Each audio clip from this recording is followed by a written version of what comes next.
Hello everyone and welcome to my new clip where shortly I will show you what to do in the case that in OneNote you have problem with showing in the page date and time. So basically when you create a new page you see this date and time, but if you accidentally or on purpose remove it, it is very hard to back that information. Only way which I found very useful in this case is to go to the view option.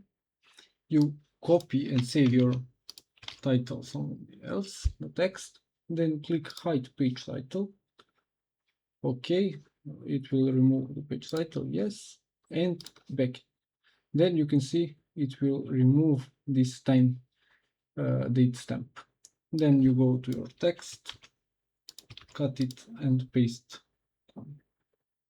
Thank you for watching this video. If you found valuable, please like, share and subscribe.